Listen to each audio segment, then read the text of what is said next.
Welcome to Suman TV. నేను మీ నవీన్. మీ ఇంట్లో rice cooker ఉందా? ఆ రైస్ కుక్కర్‌లోనే మీరు రైస్ అంటే అన్నం వండుతా ఉన్నారా? అయితే మీకు ఖచ్చితంగా షుగర్ వస్తుంది అని చెప్పేసేసి చాలామంది చెప్తున్నారు.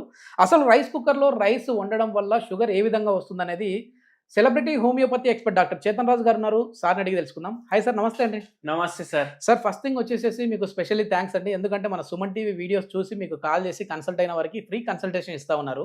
అది ఏదైనా కావచ్చు. వెయిట్ లాస్ కావచ్చు, నీ పెయిన్ కావచ్చు, బ్యాక్ పెయిన్ కావచ్చు, నరాల డయాబెటిక్ పెయిన్. కావచ్చు, నర్వ్ వీక్‌నెస్ కావచ్చు. ఇట్లా అన్ని ట్రీట్మెంట్స్ అయితే చేస్తా ఉన్నారు.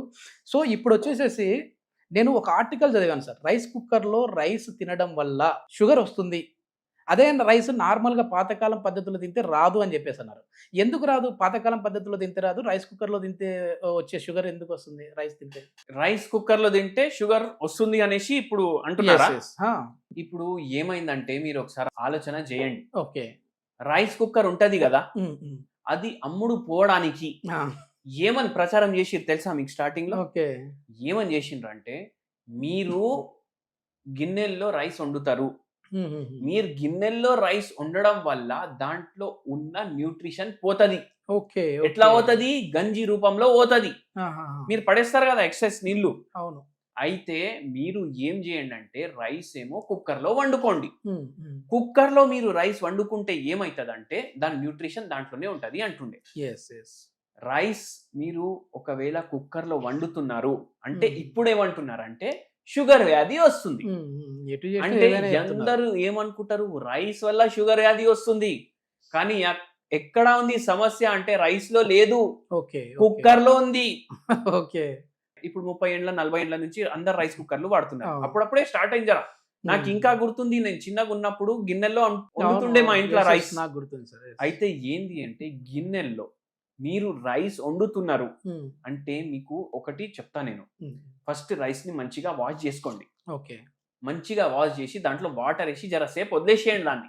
ఒక ఓకే. 15 నిమిషాలు, 30 నిమిషాలు. హ్మ్. దీంతోటి 15 యూనిట్లు రైస్‌దేమో గ్లైసెమిక్ ఇండెక్స్ తగ్గుతది. ఓకే. ఓకే.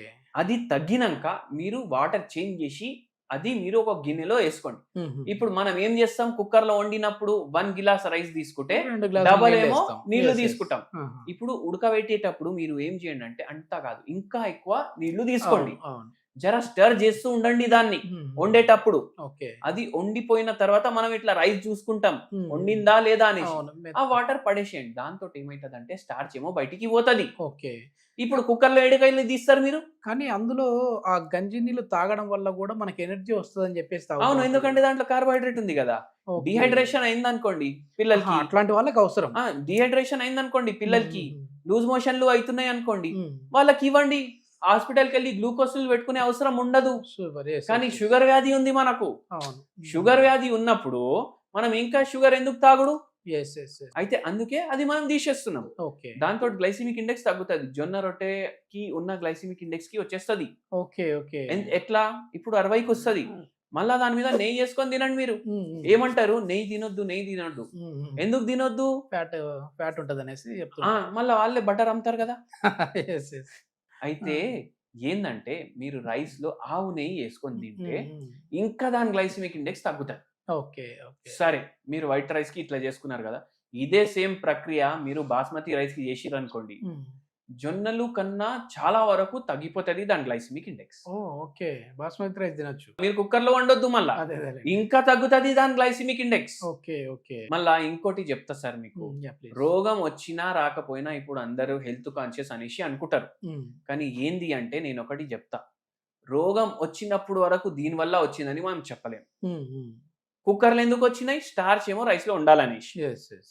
ఇప్పుడు స్టార్చ్ దాంట్లో ఉండడం వల్ల ఇన్ని షుగర్ వ్యాధి పేషెంట్‌లు వచ్చిండ్రు గదా! హ్మ్. ఇప్పుడేమో కుక్కర్‌లు వాడకండి అనేసి అంటున్నారు. యెస్. యెస్. అవునా గాదా? హ్మ్. కుక్కర్‌లు వాడకండి. పాత కాలంలో ఎట్లా వండుకుంటుండే అట్లా వండుకోండి. యెస్. యెస్. యెస్. రైస్ తినండి. హ్మ్. ఒక పూట తినండి అంటా నేను. ఓకే. అయితే మోకాళ్ళ నొప్పి లేవు భయ్ ఒక మనిషికి. హ్మ్. వాడు రోజు ఒక పెయిన్ కిల్లర్ యేసుకుంటాడా మోకాళ్ళ నొప్పి రావద్దనేసి? లేదు. లేదు గదా! హ్మ్. ఏం జేస్తాడు? ఫిజికల్ యాక్టివిటీ జేస్తాడు. వెయిట్ మెయింటెనెన్స్ జేసుకుంటాడు. హ్మ్. టైంకి పడుకుంటాడు. మెంటల్ హెల్త్ వెల్ బీయింగ్ కోసం మెడిటేషన్ జేసుకుంటాడు. అవును. వానికి మోకాళ్ళ నొప్పులు రావు. యెస్. యెస్. ఏ రోగమన్నా అంతే. టైంకి తినడం, టైంకి పడుకోవడం, శుభ్రంగా తినడం, ఇంట్లో తినడం, మెంటల్ పీస్ ఉండడం, ఫిజికల్ యాక్టివిటీ ఉండడం. డయాబెటీస్ లో మాత్రమే అంటే రైస్ తింటే డయాబెటీస్ వస్తుందేమో అని రైస్ నే బంద్ చేసేస్తా ఉన్నారు పూర్తిగా. అట్లా అంటే ఇండియాలో అసలు ఇండియనే ఉండొద్దు. మ్మ్. ఎందుకు? అందరు చచ్చిపోవాలి. ఓకే. అందరు వందల ఏండ్ల నుంచి రైస్ తింటున్నారు కదా. అవును. అయినా మనదే జనాభా ఎక్కువ ఉంది కదా అందరికన్నా. Yes, yes, yes. అవునా కదా? మ్మ్. అయితే అది ఒక అపోహ. మొత్తానికి రైస్ కుక్కర్లో వండితే ప్రాబ్లం వస్తుంది. నార్మల్గా పాతకాలం పద్ధతిలో వండుకుంటే మాత్రం ఎట్లాంటి ప్రాబ్లం రాదు, రైస్ తినొచ్చు. ఒకవేళ డయాబెటీస్ అటాక్ అయిన వాళ్ళు ఎవరైనా ఉన్నారంటే ఒక పూట తినొచ్చు. అది ఎట్లా తినొచ్చు? ఇప్పుడు చెప్పారు కదా సార్ ఒక ప్రాసెస్, ఆ ప్రాసెస్ విధంగా వండుకొని తిన్నారంటే హ్యాపీగా తినొచ్చు. మరీ తినమన్నారు కదా అని చెప్పేసి ఎక్కువ ఎక్కువ తిన్నారంటే మాత్రం ఇబ్బంది అయిపోతుంది. సో ఇది మొత్తం మీద చాలా వరకు కూడా ఈ డయాబెటీస్ని రివర్స్ చేయడంలో హోమియోపతిలో ది బెస్ట్ మెడిసిన్స్ ఉన్నాయని చెప్పేసి చేతన్ రాజు గారు చెప్తా ఉన్నారు. సో ఎవరైనా డయాబెటీస్తో ఇబ్బంది పడే వాళ్ళు ఉంటే సార్ కాంటాక్ట్ నెంబర్ ప్రొవైడ్ చేస్తూ ఉన్నాము. మీరు నేరుగా సార్తో మాట్లాడొచ్చు. Thank you sir.